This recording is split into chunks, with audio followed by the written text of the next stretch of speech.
Hola Víctor, la persona que está haciendo este taller teológico, y hoy día quiero dejar el capítulo 1 de Apocalipsis para ir avanzando en nuestra caminata de una lectura exegética pastoral.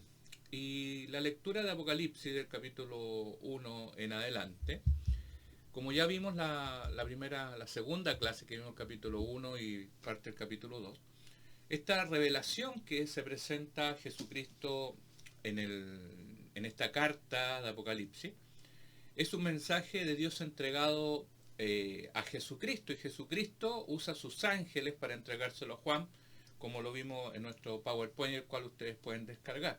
Y Juan entrega este mensaje a las 7 iglesias.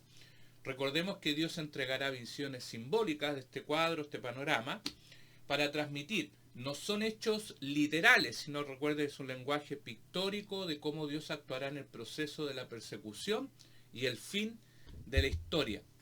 Ahora en el versículo 4 hasta el 8, ¿cuál es la razón de que cuando dice Juan gracia y paz a las iglesias, del que era, el que ha de venir y de los 7 espíritus que están delante del trono? Ahora la razón que Apocalipsis es una carta porque comienza con este saludo y los destinatarios son estas 7 iglesias, como parte o algo similar a las cartas que sucedían en el Nuevo Testamento. Y en estos tiempos había más comunidades cristianas, pero el centro de la fe cristiana que tiene Juan son estas 7 iglesias, y lo más seguro que estas distribuyeron a otras iglesias o a otras comunidades de fe alrededor de estas 7 comunidades.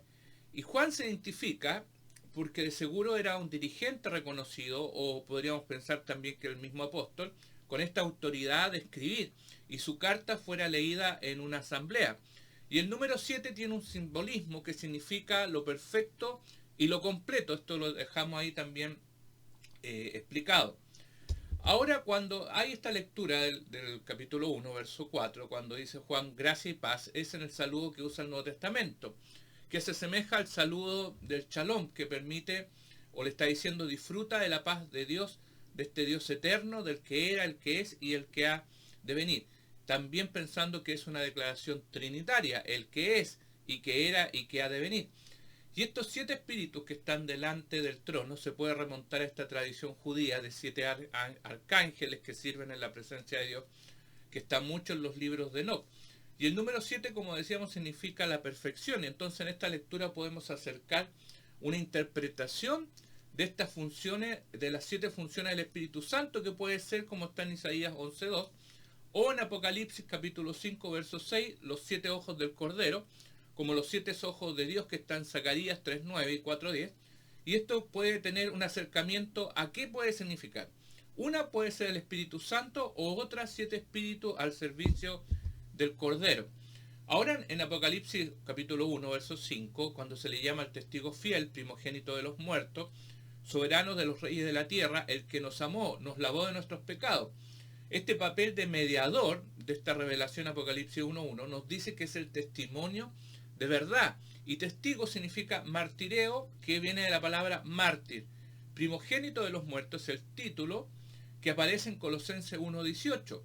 Primogénito de los muertos es ese título, y recordemos que el primer resucitado de los muertos por su poder propio del que tenía Cristo, y esto es lo que le permite a él ser el primogénito de los muertos.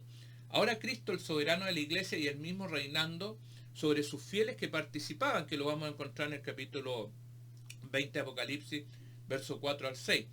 O el Salmo 86, 27 dice, Jesús es el soberano de los reinos de la tierra, por seguir el camino de la obediencia hacia la cruz, opuesto a lo que Satanás le ofreció. Recuerde cuando le dijo, si me adoraran en la tentación, yo te daré todos los reinos de la tierra. En cambio, Jesús escogió el camino de la obediencia.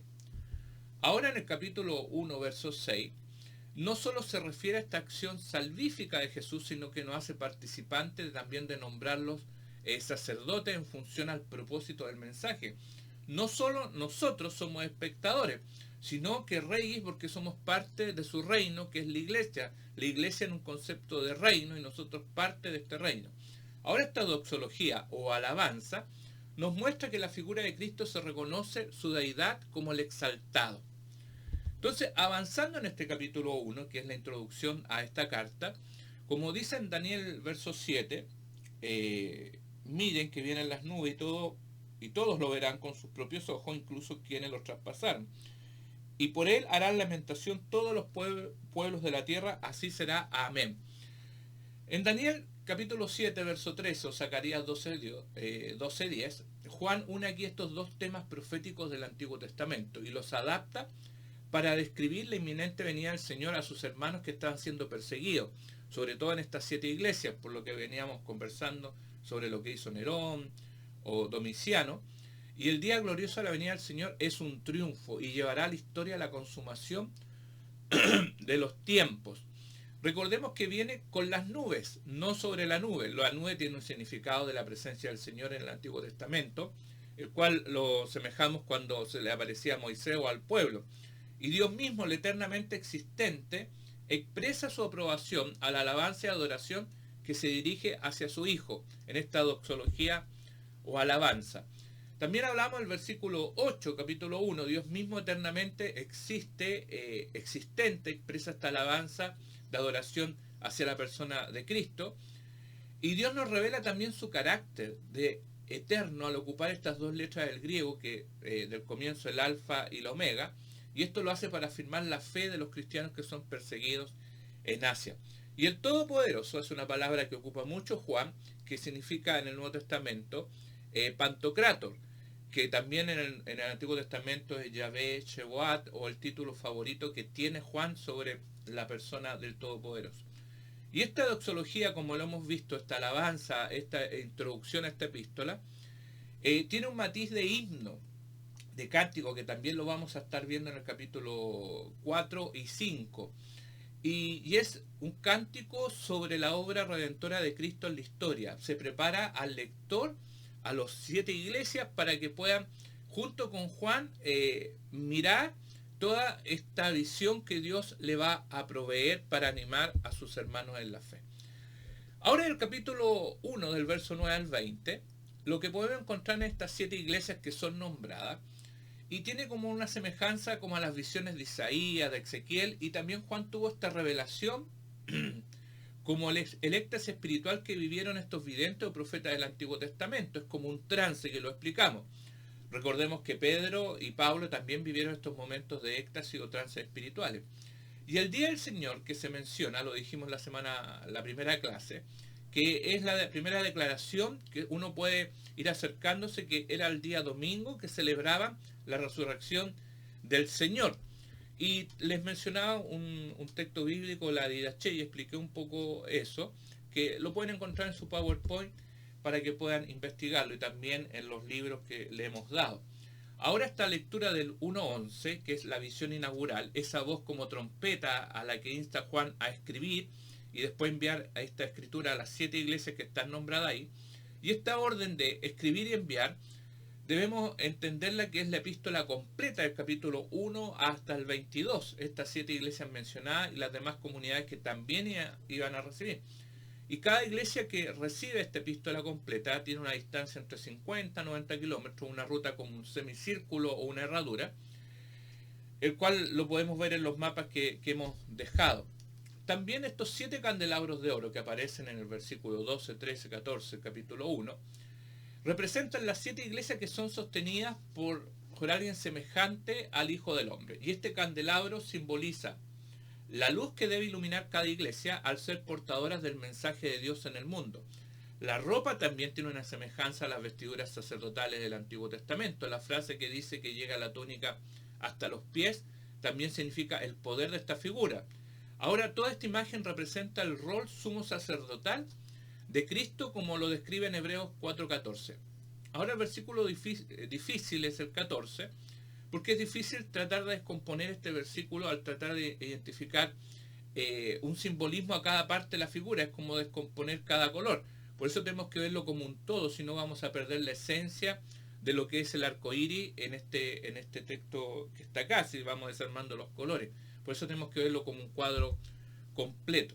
Ahora el verso 15 y 16, donde la mejor descripción de los pies, en la traducción NBI, que significa también fortaleza y estabilidad, y la voz que habla demuestra la fuerza que tiene la persona, como estas aguas de gran estruendo, como una catarata, que también lo dice en Ezequiel 4, verso 3 y 2, se le dice a la voz de Dios un estruendo de muchas aguas. Y el verso 16 es Cristo quien sostiene las 7 estrellas en su mano derecha, que son los ángeles de la iglesia, descrita más adelante que hablaremos. De su boca sale una espada de 2 filos, simboliza el poder del juicio de Dios. Ahora en estos tiempos la espada también significa la muerte que podría dar un gobernador sobre cualquier persona, y eso es lo que está haciendo alusión a esta palabra de espada. La palabra de Cristo es la que va a prevalecer sobre todas las palabras de los dirigentes o gobernadores o el propio emperador. Es Cristo quien sostiene esta espada, que es mucho más poderosa. Y el verso 17 y 18, Juan cae al suelo, no como un acto de alguien que muere, sino algo que si sucedía en el Antiguo Testamento, eso lo tenemos claro, que la caída es porque la presencia del Señor era algo tan poderoso que incluso podía morir una persona, era el concepto del Antiguo Testamento. Pero aquí Juan cae porque es un hecho de humillarse, de reconocer que delante de él está el Cristo exaltado. Y cuando veo este relato completo, además el mismo Cristo que sostiene la iglesia en su mano derecha, es la misma mano que lo anima y le dice: no tengas miedo. Esta palabra que la hemos escuchado en los evangelios, no temas. Entonces, imagínate que el mismo Cristo le está diciendo a Juan: no temas, levántate. Porque lo mismo que sufrieron los apóstoles en este mar de Galilea, tan tormentoso, Jesús aparece diciendo lo mismo: no temas. Ahora el verso 18, Cristo también se toma esta figura del exaltado y dice: yo soy el primero y el último, el que vive. Es el Cristo exaltado que posee la vida porque venció la muerte y el Hades, que es un conjunto que representa todo el territorio de la muerte misma en esta visión inaugural. Y por último el verso 19, el cual dice: escribe pues lo que has visto, lo que sucede ahora y lo que va a suceder después, junto con el 20, y esta es la explicación del misterio de las 7 estrellas, que lo explica acá.